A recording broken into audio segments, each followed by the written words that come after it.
Chakma, Editor-in-Chief of City and State, and this is Last Look. Today, our guest is the Chancellor of the New York State Board of Regents, Meryl Tisch. Meryl, thank you so much for joining us. Thank you for having me. Common Core is obviously the most discussed education issue right now in our state. Are you satisfied with the way that it was implemented this year? Absolutely not. When you have an uneven preparation, some school districts had materials, some did not. Some school districts prepared teachers, some did not. No one can be satisfied with uneven preparation.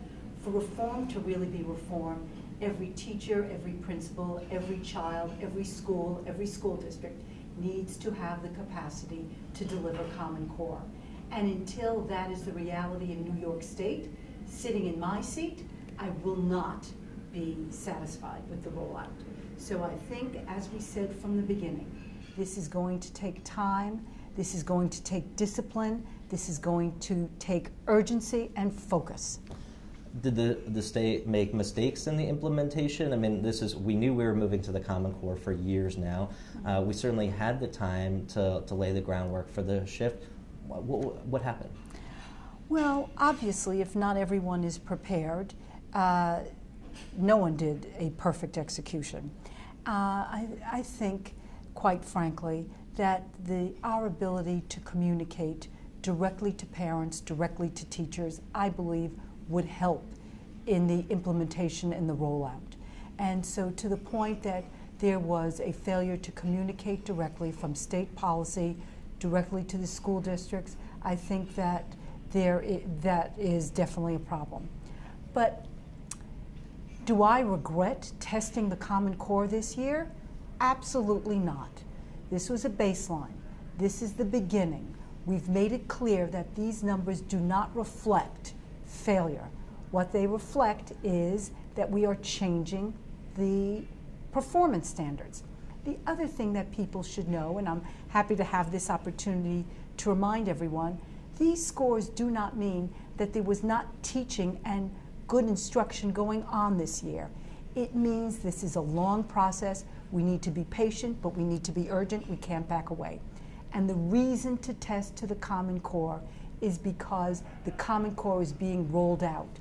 Why would you roll out one set of standards and then test a different set of standards? It simply doesn't make sense.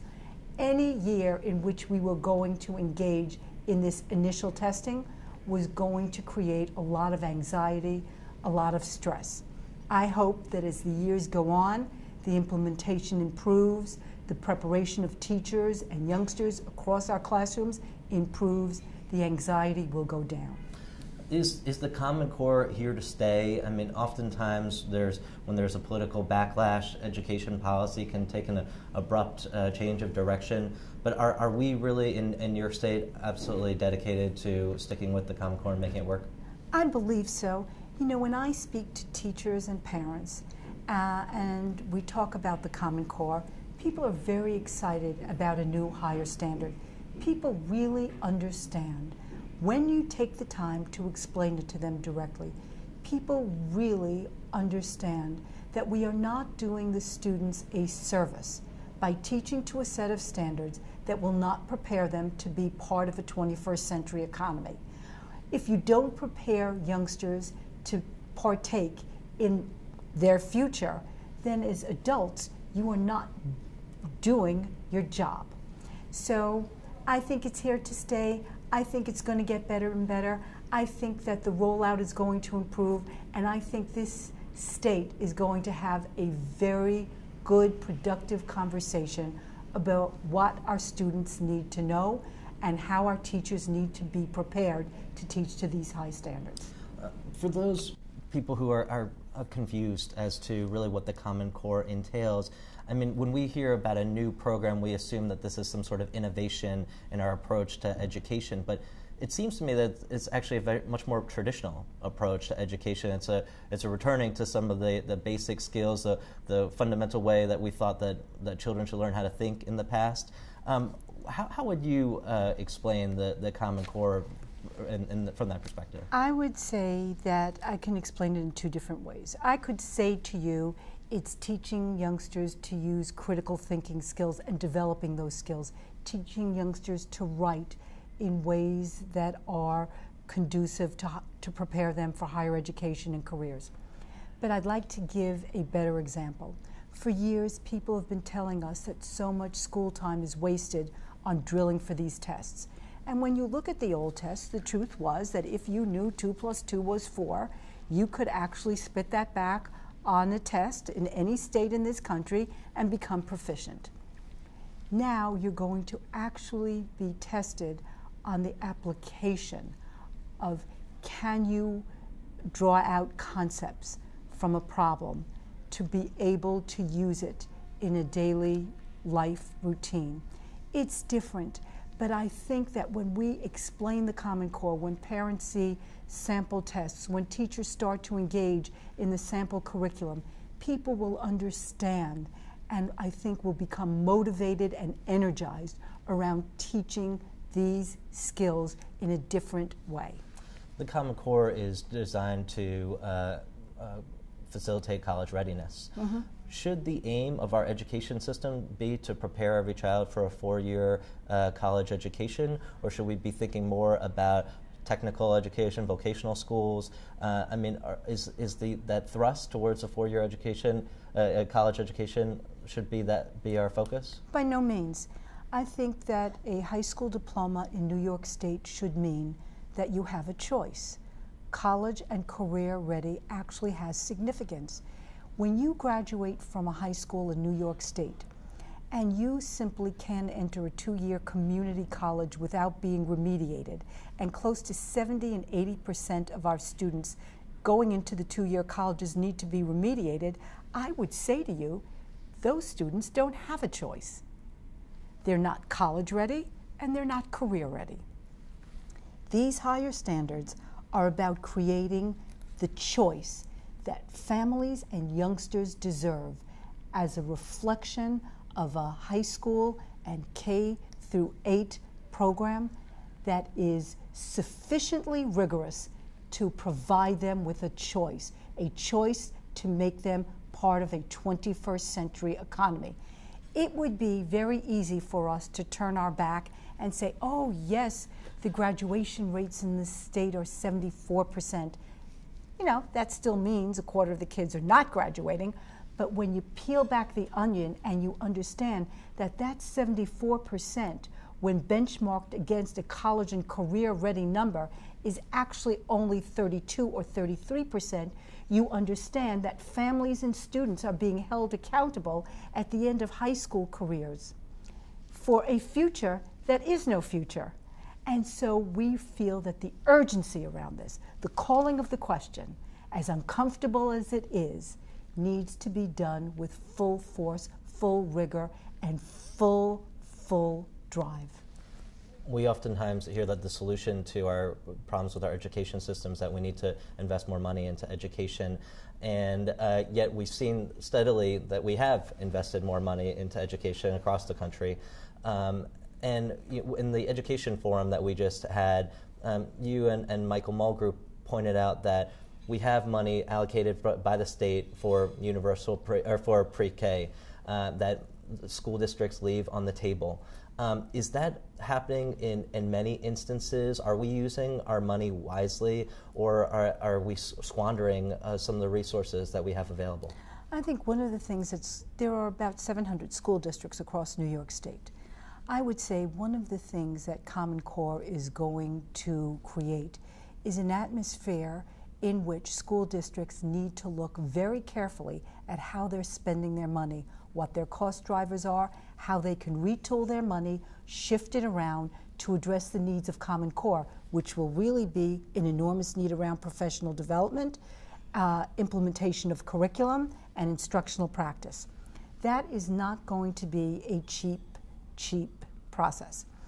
But this will, I think, create a forum for conversations for school districts to look hard at how they're spending their money, where their dollars are driven, and what are the critical questions they want to ask in their budgeting procedures every single year. I don't believe that New York State is going to have billions and billions of dollars more to put into education. If you look at what's coming out of the governor's commission, they are putting money into a few things, not a lot of money, but into a few things. They're going to place bets around community schools. They're going to place bets around expansion of pre-K. I hope they place some bets on technology in the classroom. I hope they place some bets on providing transitional services for students with disabilities. Just the question of how dollars are driven through the system, I think, is an important conversation for every one of our 700 school districts to have. We've heard a great deal of discussion about education in this current mayoral race. Mm-hmm. Have you heard any really substantive ideas advanced by any of the candidates that you feel like would make a positive difference in our education system? I've heard a lot of talk about community schools. I've heard a lot of talk about pre-K. I've heard a lot of talk about professional development around Common Core. Yes, I think that all the candidates understand that this move towards reform is very, very important. How they use their dollars, how they use their mayoral authority, who they choose to put in as schools chancellor, these will all be very, very telling signs as to whether or not they're going to continue the implementation of a sustainable reform. You are supporting Bill Thompson for mayor. What about his candidacy drew you to him? Well, I know Bill, I know Bill Thompson as I know many of the other candidates, and so I continue to have friendly relationships and working relationships with all the candidates. But what distinguishes Bill Thompson for me is that I have seen him in critical situations throughout his public life conduct himself in a way that I think makes his temperament best suited, makes his leadership qualities best suited. I think his ability to reach across aisles, to create a template for how people work together. I think these are very important indicators of what a successful mayor needs to do. And it is my respect for him, it is my admiration for how he conducts himself, I think that has drawn me to endorse his candidacy. How would you evaluate Bill Thompson's tenure as president of the Board of Education? You know, I was a novice member of the Board of Regents then, and I would say that Bill Thompson took a really complicated situation. As you know, each of those board members was appointed by a different borough president, and he was able to build cohesion around a few critical issues. I don't know if anyone remembers this, but the math scores in New York had been lagging. And under Bill Thompson's leadership, they developed a whole new math curriculum for the city that they implemented, and they actually started to show some progress in math. His ability to think critically about these issues, to understand working relationships, to mitigate against the politicization, I would say, of educational decisions, I think has really been good. You know, is anyone perfect? No. Will any one candidate be perfect? No. But you've asked me a question, why I support Bill, and I think I've given you the reason. Temperament, ability to reach across aisles, ability to work in complicated situations, ability to bring disparate groups together. I think these are all indicators for what a successful tenure as mayor should be about. And lastly, I want to ask you, how can the city, New York City and New York State work better together to advance the goals of educational excellence? Well, I think a very significant piece of this is the working relationship between the city school chancellor and the New York State Education Commissioner. And I think in my tenure as chancellor, I have worked really in a very focused way to help define what the role of the state should be in working hand in hand with the city district and with all of the districts across the state. And so I think that between the regulatory authority of the state and the implementation of change in the field, if you do not create that bridge for district leadership and state leadership to work hand in hand, then you are missing the opportunity to lead.